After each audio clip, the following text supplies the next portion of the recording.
going back to you as being businessman, so how hands-on are you now? Uh, well, my management style is hands-on. I work 24/7, and I'm happy working 24/7.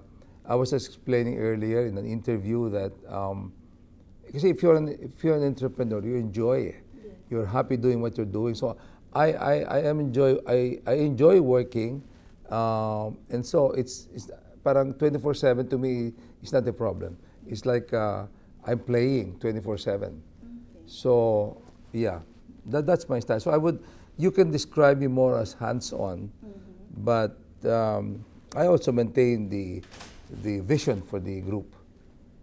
So what is a day like for you? Well, it's busy. I go to the gym 4 or 5 times a week.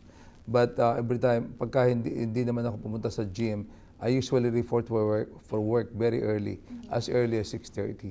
Okay. Yeah, I like when you go to the office very early and then you drink your first cup of coffee at 6:30. That's the best. Okay. You're very sharp, and the taste of coffee is very nice. Okay, sir. Sir, what about your children are involved in your businesses? So, but you're still hands-on. So, how do you maintain No, the distance? no, marami naman kaming companies kasi. Yeah. I don't, like my son is the CEO of Vistaland, so I don't spend that much time on Vistaland anymore. But I spend a lot more time with Star Mall and the retail group. Camille is helping me there. And Mark, on the other hand, is a congressman.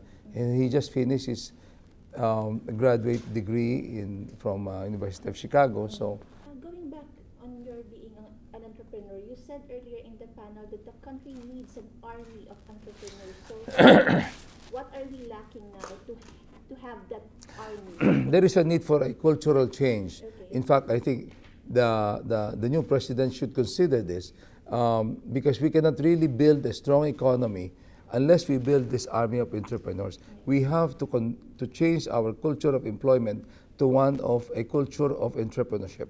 We need to convince our young people that it is good to be an entrepreneur. They can be entrepreneurs. You don't really need a huge capital to start.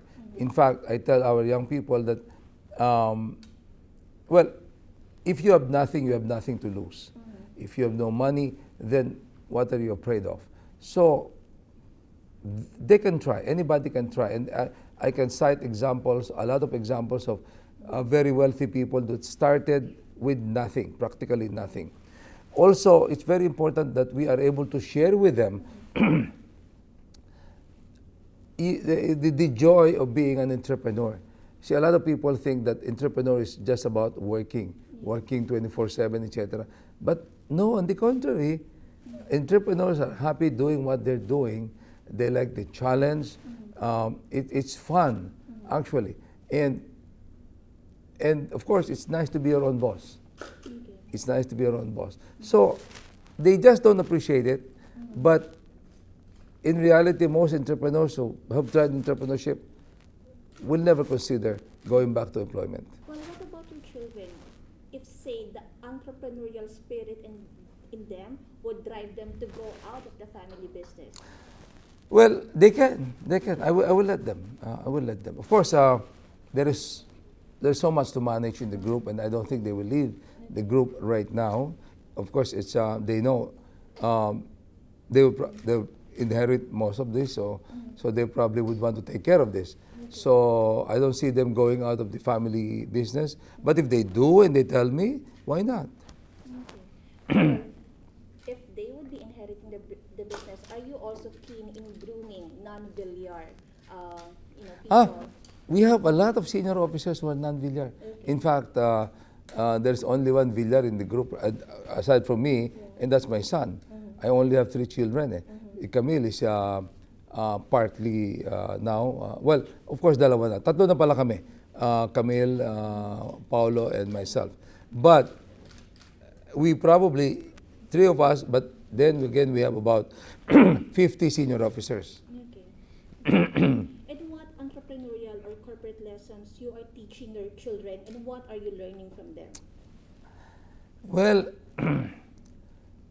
siyempre, we always talk, right? I mean, it's I always share with them my thoughts and my experience. Going to the final, what should, any other advice that you should give to aspiring entrepreneurs like you? Just be patient. You will enjoy it. You will not regret it. It's fun.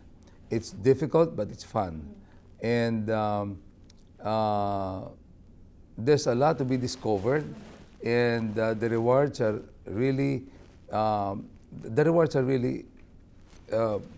good. I mean, and I would encourage everyone to try it. Everyone.